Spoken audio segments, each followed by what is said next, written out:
NCERT की जो series हम लोगों ने फिजिकल ज्योग्राफी स्टैंडर्ड 11th का जो हम लोगों ने स्टार्ट किया था, उसका आज एपिसोड 2 है और आज हम लोग यूनिट 2 पढ़ने वाले हैं, द अर्थ। और ये चैप्टर डील करता है origin and evolution of the earth, interior earth, Wegener's continental drift theory, plate tectonics, earthquakes and volcanoes. तो ये चैप्टर पढ़ने के बाद हम लोगों को ये सब समझ में आने लगेगा। और ये एनसीईआरटी है तो हम लोग लाइन बाय लाइन ही पढ़ने की कोशिश करेंगे, ताकि जो कोई भी कॉम्पिटिटिव एग्जाम्स होते हैं उसमें एकदम बीच बीच से अब आजकल क्वेश्चन फ्रेम हो रहे हैं। तो आप लोग भी अगर यहाँ पे NCERT line by line video के थ्रू ही पढ़ लेंगे तो बाकी चीज़ों के बाकी जो भी सिलेबस है वो रिवाइज करने के लिए आप लोगों को सफिशियंट टाइम रहेगा। और ये वाले चैप्टर से प्रीवियस ईयर क्वेश्चन बहुत आए हैं, तो हम लोग देखते हैं कि अगर पूरा पढ़ लेंगे और तो नेक्स्ट वीडियो काफ़ी लंबी हो जाएगी, तो नेक्स्ट वीडियो में हम लोग हो सके तो प्रीवियस ईयर क्वेश्चन डिस्कस कर लेंगे आज, या फिर लास्ट में ही कर लेंगे अगर वीडियो बहुत बड़ा नहीं हुआ तो आप लोग देखिए लाइन बाय लाइन हम लोग पढ़ने की कोशिश करते हैं। तो ये चैप्टर जो है इसका टाइटल है the origin and the evolution of the अर्थ। तो नाम से ही पता चल रहा है कि जो अर्थ ओरिजिन हुआ वो कैसे हुआ एंड धीरे धीरे इवॉल्व कैसे हुआ, इसके बारे में हम लोगों को इस चैप्टर में पढ़ना है। तो स्टार्ट होता है चैप्टर जो बचपन में हम लोग राइम्स पढ़ते थे, ट्विंकल ट्विंकल लिटिल स्टार्स, उससे रिलेटेड कि जब हम लोग पढ़ते थे तो ये तो कभी ना कभी क्यूरियोसिटी हुई होगी कि ये स्टार्स कैसे आए, है ना, कैसे एग्जिस्टेंस इनका हुआ, ये आसमान में कैसे पहुंच गए, और भी बहुत सारे क्वेश्चंस आते होंगे। तो ये चैप्टर में हम लोग यही सीखेंगे कि twinkling of little stars were formed, कैसे हुए थे, ये सब चीज़ कैसे फॉर्म हुआ था। तो पहला है हम लोगों को अर्ली थ्योरीज जो इससे रिलेटेड है उसके बारे में पढ़ना है, ओरिजिन ऑफ द अर्थ का जो अर्ली थ्योरीज था। तो सबसे पहला एक हाइपोथेसिस था, एक फिलोसोफर एंड साइंटिस्ट जो डिफरेंट डिफरेंट है उन लोगों ने बहुत सारे आर्ग्यूमेंट दिए हैं। तो पहले एक जर्मन फिलोसोफर थे इमैनुअल कांट, है ना, ये काफ़ी इंपॉर्टेंट नेम है। तो इमैनुअल कांट जो है उनके द्वारा ये थ्योरी सबसे पहले दिया गया था, ठीक है।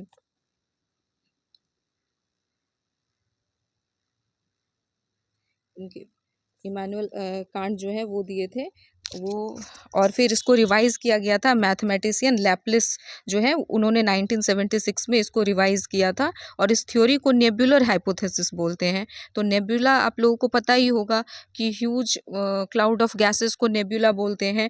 तो नेबुलर हाइपोथेसिस नाम से पता चल रहा है कि उन लोगों ने क्या कहा था कि the hypothesis considered that the planets were formed out of a cloud of material associated with youthful sun which was slowly rotating. तो ऐसा उन्होंने कहा था और इसको फिर रिवाइज किया था मैथमेटिशियन लैप्लेस ने। Later in 1900 Chamberlin approached and Moulton considered that wandering star approach the sun, की धीरे धीरे जो है ये सन था वो काफ़ी यंग स्टेट में जब था तब उससे जो है फॉर्म हुए थे नेबुला के फॉर्म में, और उसी से जो है अर्थ धीरे धीरे फॉर्म हुआ। एंड लेटर 1900 वाले साल में चैम्बरलिन जो है इन्होंने वॉन्डरिंग स्टार के बारे में कहा कि एक वॉन्डरिंग स्टार था, उसने सन को अप्रोच किया। As a result a cigar shaped extension of material was separated from the solar system. और इससे क्या हुआ, एक सिगार शेप्ड एक्सटेंशन जो था मटेरियल का वो सेपरेट हुआ सन के सरफेस से, और जैसे जैसे ये दूर हुआ होता गया और सेपरेट होते गया वैसे वैसे सन के चारों ओर रिवॉल्व करता गया और धीरे धीरे जो है वो कंडेंस होकर के प्लैनेट बनता गया। और उसके बाद सर जेम्स जीन्स आए and later sir Harold Jeffrey जो है वो उन्होंने भी इस आर्ग्यूमेंट को सपोर्ट किया। उसके बाद जो है बाद में जो है ये आर्ग्यूमेंट हुआ कि जो सन थे, है ना, वो को एग्जिस्ट कर रहा था, और ये आर्ग्यूमेंट को बाइनरी थ्योरीज बोलते हैं। एंड उसके बाद 1950, इधर देखिए, उसके बाद 1950 में ऑटो स्किम्ट जो रसिया के थे एंड कार्ल विस्कार जो जर्मनी के थे, इन्होंने भी नेबुलर हाइपोथेसिस को रिवाइज किया। तो ये सब नेम जो है ये इंपॉर्टेंट है, ठीक है ना। और उन्होंने क्या कंसिडर किया कि they considered that the sun was surrounded by solar nebula containing mostly the hydrogen and helium along with what may be termed as dust. The friction and collision of particles led to formation of disk-shaped cloud, and the planets were formed through process of accretion. ये जो है ये different philosophers ने ऐसा and scientist ने ऐसा theories जो है उसको भी सपोर्ट किया। लेकिन जो साइंटिस्ट थे बाद के टाइम में, उन्होंने जो है ये इससे रिलेटेड ओरिजिन ऑफ यूनिवर्स से रिलेटेड जो है वो पीरियड जो था उससे उसको और भी डेप्थ में जाकर के स्टडी किया और अर्थ एंड प्लैनेट बाकी के भी ओरिजिन का थ्योरी दिया। और उससे रिलेटेड जो है वो एक है मॉडर्न थ्योरीज में जो है अब 1900 वाला साल है। ये सब तो खैर बहुत पुराने टाइम की बात है, 1800 से पहले का। लेकिन उसके बाद जो modern theories I origin of universe के बारे में, वो क्या क्या थी वो देखिए। The most popular argument regarding the origin of universe is the big bang theory. तो बिग बैंग थ्योरी के बारे में तो आप लोग जानते ही होंगे, है ना कभी तो आप लोगों ने सुना ही होगा। इसी को जो है हम लोग एक्सपैंडिंग यूनिवर्स हाइपोथेसिस भी बोलते हैं। और ये नाम से क्या पता चल रहा है कि ये बोलता है कि जो यूनिवर्स है वो अभी तक जो है वो एक्सपैंड ही कर रहा है। Edwin Hubble in 1922 provided evidence that the universe is expanding. As time passes, galaxies move further and further apart. तो वो क्या बोलते हैं कि जो एडविन हबल थे कि, और वो बोलते हैं कि ऐसे भी एविडेंस है कि गैलेक्सीज जो है एंड यूनिवर्स जो है वो अभी भी एक्सपैंड होता जा रहा है। और जैसे जैसे टाइम पास हो रहा है गैलेक्सीज दूर दूर तक जा रहे हैं। तो ये हम लोग ऐसे समझ सकते हैं कि एक बलून, हम लोग ये एक्सपेरिमेंट बुक में भी दिया हुआ है, अगर हम लोग बहुत सारे बैलून ले लेते हैं या बैलून के फॉर्म में मानते हैं और उस पे पॉइंट बना देते हैं, और जैसे ही बैलून को हम लोग इन्फ्लेट करेंगे तो ये पॉइंट्स भी जो है वो काफ़ी दूर दूर तक, ऑब्वियस सी बात है कि डिस्टेंस उन सब का बढ़ता जाएगा। तो यही जो बिग बैंग थ्योरी है ये इसी से रिलेटेड है। लेकिन इसके भी कुछ कुछ ड्रॉबैक्स हम लोग बोल सकते हैं कि है। ठीक है, दिस इज़ नॉट क्या इसका नेगेटिव पॉइंट्स या फिर इसका लिमिटेशंस क्या बोल सकते हैं जो इसको रिफ्यूट कर रहा है, वो ये चीज़ है कि the big bang theory considers the following stages in the development of the universe. तो क्या क्या वो डेवलपमेंट थ्योरीज बता रहा है वो देखिए। In the beginning all matters forming the universe existed in one place in the form of tiny ball singular atom with an unimaginably small volume, infinite temperature and infinite density. तो ये big bang theory हम लोगों को first stage में ऐसा बता रहा है कि जो मैटर था यूनिवर्स में जो एग्जिस्ट करता था वो एक टाइनी बॉल के रूप में था, सिंगुलर एटॉम के रूप में, जो कि काफ़ी छोटा था। एंड उसका टेम्परेचर जो है वो काफ़ी इनफाइनाइट था एंड डेंसिटी भी काफ़ी इनफाइनाइट था। आप लोग यहाँ पे देख सकते हैं पॉइंट। ठीक है, यहाँ पे पॉइंट नंबर 2 देखिए। At the Big Bang, the tiny ball exploded violently. This led to a huge expansion. और फिर आगे क्या हुआ कि ये टाइनी बॉल जो है वो एक्सप्लोड हुआ और इससे बहुत ज़्यादा एक्सपेंशन हुआ। It is now generally accepted that that the event of the Big Bang took place 13.7 billion years before the present। और ऐसा माना जाता है कि ये लगभग 13.7 बिलियन ईयर्स से अभी से पहले ऐसा हुआ था। The expansion continues even to the present day. As it grew, some energy was converted into matter. There was particularly rapid expansion within fractions of a second after the Big Bang।